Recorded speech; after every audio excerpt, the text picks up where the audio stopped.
Number one, we have housing affordability is Gen Z's top voting issue, outweighing other other major topics such as abortion rights, the economy, gun rights, preserving democracy, immigration, foreign wars and geopolitical conflicts, student debt.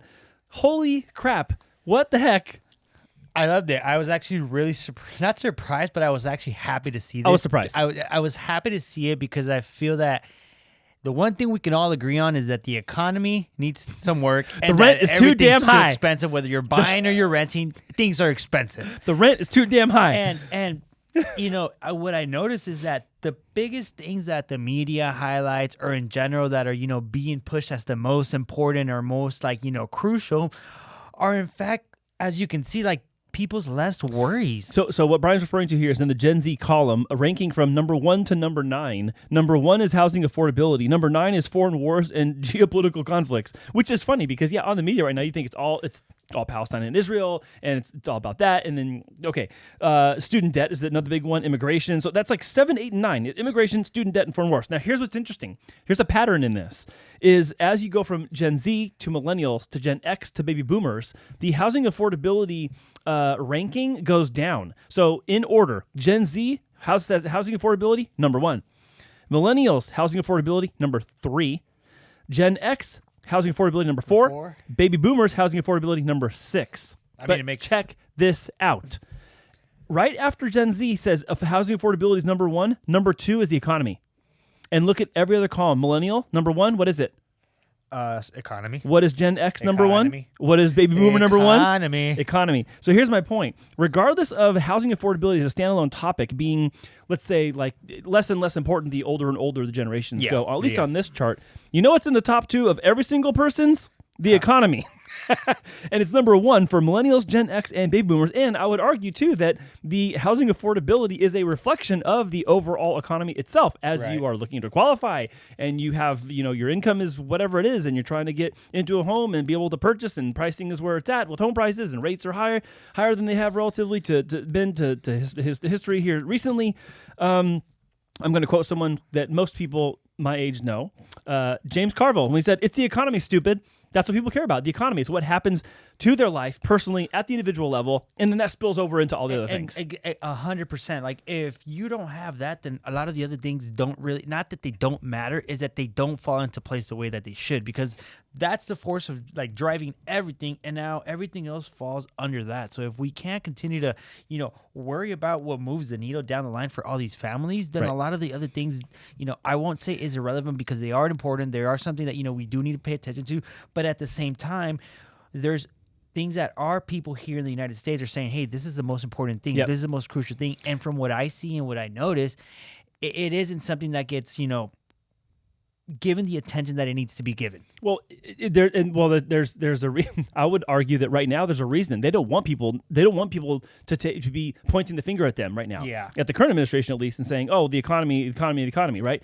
And again, just so you know, James Carville, he was he's the one who said that the economy is stupid back in like 1992. This is when like Bill Clinton was going up against like George W. Bush for the presidential election. Oh yeah, I remember that. Yeah, no, you don't. It was 1992. It was way before you. But the point is, his whole thing was like, it's the economy, stupid. People care about the economy. It's like the proximity to their daily life, the things that are important to them, that's impacting them day in, day out. That's what's most important. And here, what you see in the survey is it's clearly the most important thing for millennials, Gen X, and baby boomers. It's number 2 for Gen Z. Now, you mentioned foreign wars earlier. In a similar way, has you kind of like a de-escalating rate of importance for housing. As you go from Gen Z to baby boomer, you see an increase of the foreign wars importance. So for Gen Z, where foreign wars number 9, and then millennials, it's number 7, and then Gen X is number 6, and then baby boomer number 4. So that's also very interesting, because this is something where, again, to this whole point of like, does this matter to me right now? Does this affect my own backyard, my own front door, my job, my commute, my kids, my life, my future? You see the trend way different when it comes to this. So no, I 100%. And I think inversely, the baby boomers had a bigger impact in foreign wars and geopolitical conflicts in their life back then. I feel that they have now. Whereas now it's like we didn't really grow up through much wars until it was recent that, you know, all the scandals was happening with Ukraine, with Russia, with Middle East and all that. it's only very recent that some of our younger generation is starting to experience that, whereas the older generation had, few wars going into the, into the years growing up. And I think that's a huge correlation because of the fact that for them it's more important, but for us it's like, we just know what's happening right now. We haven't really experienced much wartime or conflicts like this. So how do we just focus on what's going to keep moving us to where we want to be? Yeah, it definitely is less relevant than it was for the older generations. I think that has a lot to do with the lived experience of through geopolitical conflicts. Yes, number one, absolutely.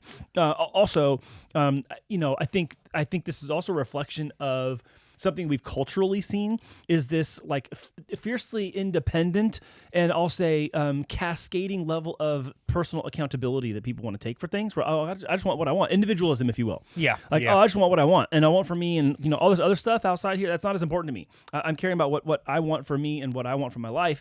And we've talked on this show a lot about millennials and Gen Z looking for flexibility of time freedom, flexibility of money freedom, which are all part of the personal freedom of individualism.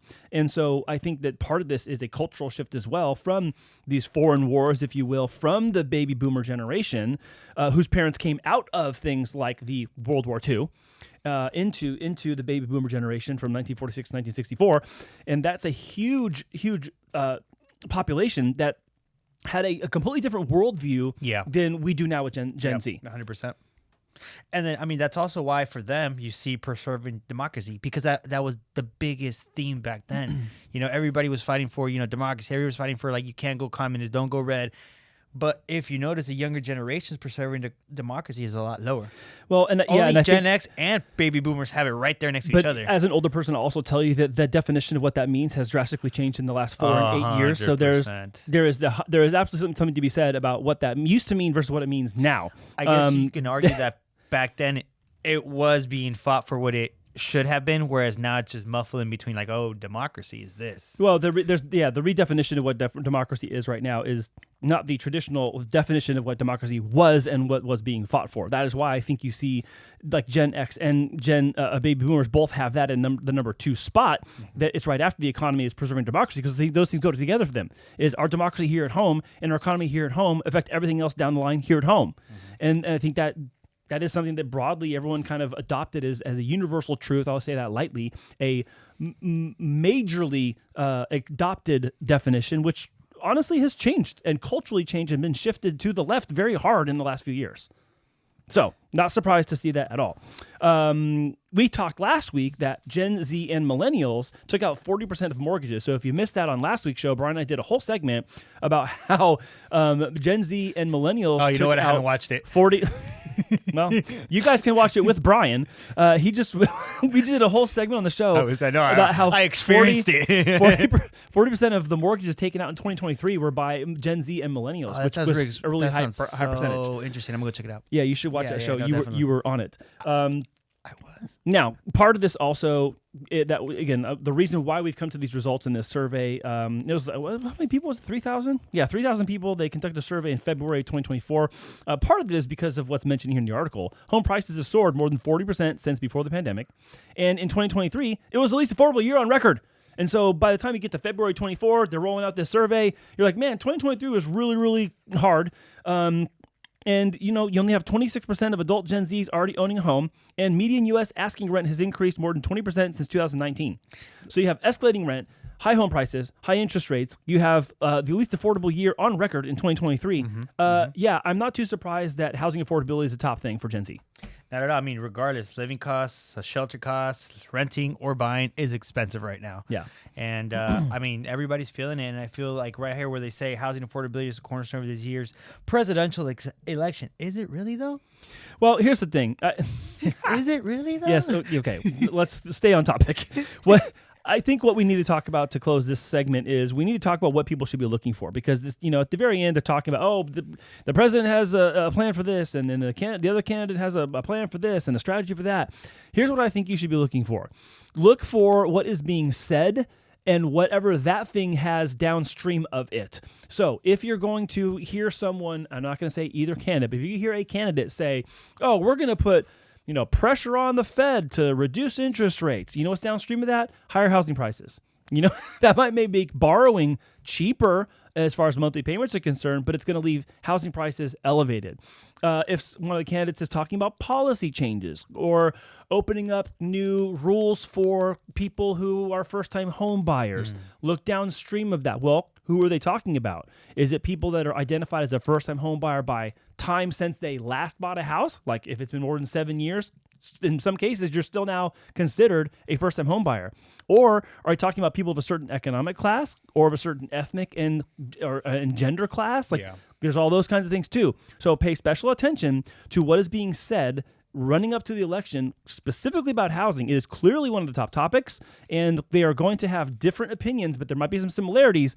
Where there are similarities, you have to look downstream and see what is the outcome of said position or policy change that's being pitched to you when they're trying to tell you to vote for them.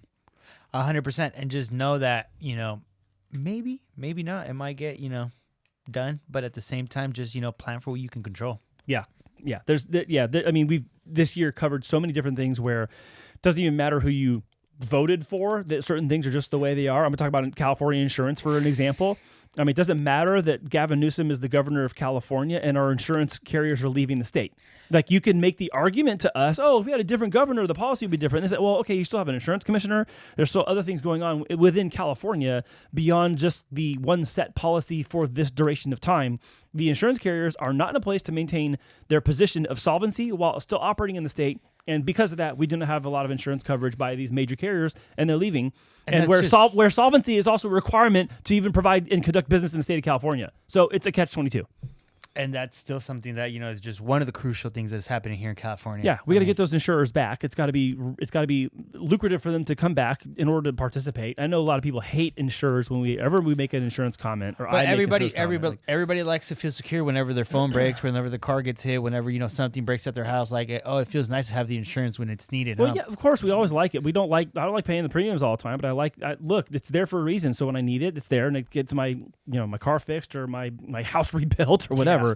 But the insurance, I'm citing the insurance thing, Brian, because it's important who you vote for whatever topics are most important to you. But also, even if you do that, some things are not fixable with just that person. There's a lot of other things that have to be in motion and in concert together, working in order for the policy outcome that you're being promised. So do you feel that, when politicians go up and they say, like, example here, President Biden has released a plan.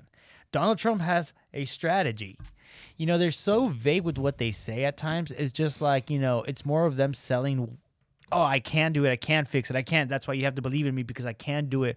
But they never really break it down how it's going to happen, what they're going to do, and exactly, the strategy and the plan of attack is just, hey, have a plan of attack. It's going to lower everything. It's going to be great. You should trust me, believe me. Yeah. I am going to do this. But it's never like, hey, this is my step. And then fast forward it, actually put it into place and be like, hey, this is what's going to happen. I look at it this way. I look at it and go, okay, this person talking to me on the screen, are they trying to get my vote or are they trying to solve the problem? There it is. Now, if you get my vote because you're going to solve the problem, that's a good way to get my vote. But if you're just saying you're going to solve the problem just to get a vote and you don't, then you're a big asshole. I don't care who it is. You're just an asshole. Gavin Newsom. Yeah, whatever. I'm just saying I don't care who it is. If you're just trying to say the thing to get the vote and you're not actually to solve the problem, then don't do that. Yeah. But here's the other side of the coin. Now, let's say you and I are candidates in a presidential election. Well, why am I going to tell you my plan? I got to tell the voters my plan, but I don't want to tell you too much of my plan or how I'm going to get there, because sense. How could you? What if you undermine me? Or what if you come up with some way that may be more sellable to the public than my plan? So, look, I'm not a political analyst, but I'm saying that I know when it comes to strategy, there is some reason to validate selling it super hard versus describing it super hard, and whether you're doing it to get the vote or actually doing it to solve the problem. So there's these crossroads where you as an individual have to kind of decide, what am I hearing, what am I being told, and where am I believing this person or that person? So it's not as easy as it might sound. I'm asking in my explanation for people to be mature listeners and actually hear out and then look through what's being said and look downstream of what that might mean when it actually comes to housing policy. That's my answer. Wow.